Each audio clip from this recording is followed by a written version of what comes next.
Hello friends, welcome to విశిష్ట food. ఇవాళటి recipe వచ్చేసి నేను శ్రీరామనవమి స్పెషల్ చేస్తున్నానండి. శ్రీరామనవమి స్పెషల్ అంటే ఏంటని అనుకుంటున్నారా?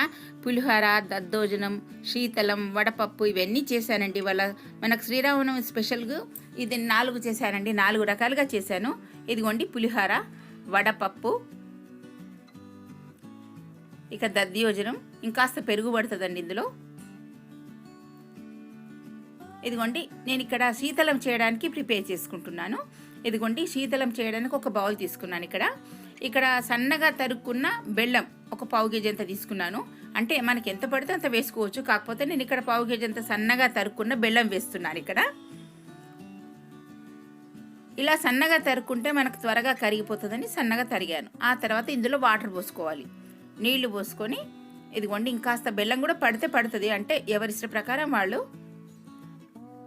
ఇలా అంతా బెల్లం అంతా కరిగేదాకా కలుపుకోవాలండి. ఇలా కాసేపు అయినాక కూడా కరిగిపోతుంది, నీళ్ళలో అలాగా కరిగిపోతుంది కదా. ఆ తర్వాత ఇందులో మెయిన్ సోంపు వేసుకోవాలండి.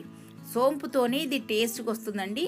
తప్పనిసరిగా సోంపుతోనే ఇది శీతలం అనేది వస్తుంది. శీతలం అంటేనే సోంపు వేసి బెల్లం వేసి కలిపితేనే ఇది శీతలం అని అంటారు. ఇలా నలిపి వేస్తేనే చాలా బాగుంటుందండి. టేస్ట్ కూడా అదిరిపోయే టేస్ట్ ఉండే. మన గుళ్ళల్లో ఇస్తారు కదా శీతలం అనేది, ఆ టేస్ట్ వస్తుందండి, చాలా బాగుంటుంది. సోంపు ఇలా నలిపి వేస్తే దాని ఫ్లేవర్ అనేది చక్కగా వస్తుంది.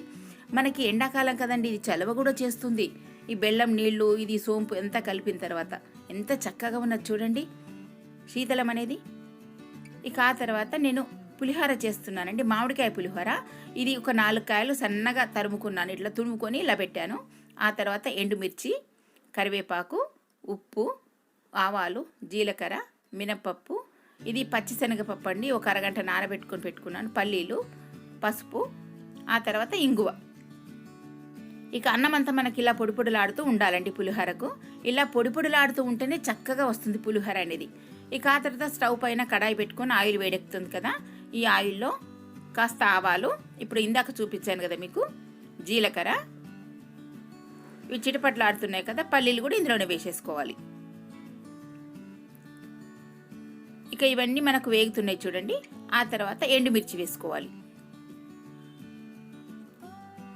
ఎండుమిర్చి వేసుకున్నాక ఇవన్నీ మనకు లోపల ఇవన్నీ కూడా చక్కగా మగ్గిపోతాయి చూడండి. మనకు చక్కగా వేగుతాయి పల్లీలు, మినపప్పు ఇదంతాను. ఆ తర్వాత మినపప్పు కూడా వేసుకోవాలి ఇందులోనే.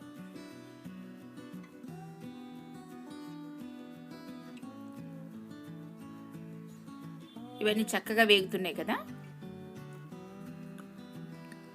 ఇదిగో చూడండి మనకు వేగినాయి లేదని చూసుకోవాలి ఒకసారి, మధ్యలో చూసుకుంటే మనకు వేగినట్టు తెలిసిపోతుంది కదా.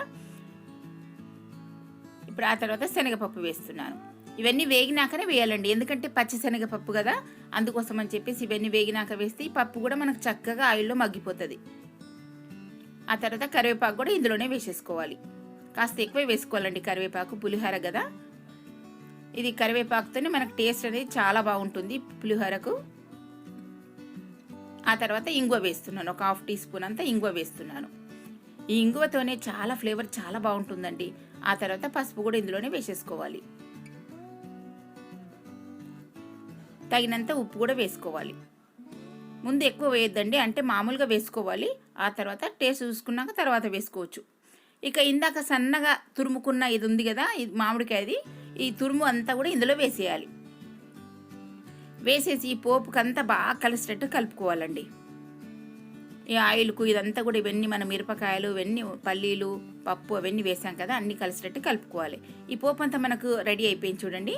ఈ రైస్లో వేసుకొని కలుపుకోవాలి. ఇక ఈ మామిడికాయ ఇదంతా కూడా తురుము ఇదంతా వేసుకున్నాం కదా, ఈ పోపు అంతా ఇందులో వేసుకొని బాగా అన్నంకు పట్టించుకోవాలి. ఇలా కలుపుకొని మొత్తం కలిసేటట్టుగా కలుపుకోవాలి. ఇది పోపు మనకు వేడిగా ఉంటుంది కాబట్టి కాసేపు అయినాక మన చేతితో కలిపితే బాగా కలిసిపోతుంది. ఇదిగో చూడండి ఎంత బాగుంది, మనకు మామిడికాయ పులిహోర రెడీ అయిపోయింది చూడండి, ఎంత బాగుందో, చాలా బాగుంది కదా. మీరు కూడా ఒకసారి ట్రై చేయండి, చాలా బాగుంటుంది. ఇక వడపప్పు చేసుకుందాం. ఈ వడపప్పు ఒక అరగంట ముందు నానబెట్టుకున్నానండి, పెసరపప్పు. ఈ పెసరపప్పు నానబెట్టుకున్న దాంట్లో కొంచెం ఒక 1/2 టీ స్పూన్ అంతా మిరియాల పొడి వేస్తున్నాను. మిరియాల పొడి, ఆ తర్వాత కొద్దిగా సాల్ట్, తగినంత సాల్ట్ వేసుకోవాలి. ఇదంతా కలిసిట్టు బాగా కలుపుకోవాలి. దీన్ని వడపప్పు అంటారండి. ఇదిగోండి మన గుళ్ళల్లో ప్రసాదం కింద పెడతారు కదా, ఇదే వడపప్పు అనేది. చాలా బాగుంది కదా. ఇదిగోండి ఇక్కడ దద్దోజనం చేస్తున్నానండి. ఈ దద్దోజనానికి మనకు కొంచెం లావు రైసే ఉడకబెట్టి పెట్టుకోవాలండి. కాస్త మెత్తగా ఉడకబెట్టుకోవాలి ఇది దద్దోజనానికి. ఇది లావు రైస్ అయితేనే చాలా బాగుంటుందండి. అందుకోసమని లావు రైస్ కాస్త మెత్తగా ఉడకబెట్టి ఇలా పెట్టాను. ఆ తర్వాత పచ్చిమిర్చి ఒక 4-5 పచ్చిమిరపకాయలు ఒక హాఫ్ ఇలా కట్ చేసుకోవాలి. కొంచెం కరివేపాకు,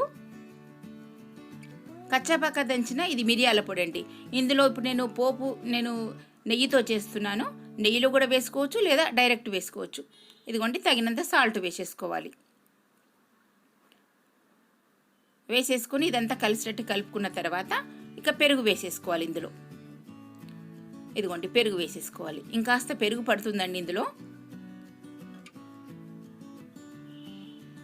ఇదిగోండి ఇలా ఒక 1/2 కేజీ రైస్కు మనకు 1/2 కేజీ పెరుగు పడుతుందండి. అంత పెరుగుతోనే మనకు టేస్ట్ ఉంటుందండి. దద్దోజనం అనేది చాలా బాగుంటుందండి.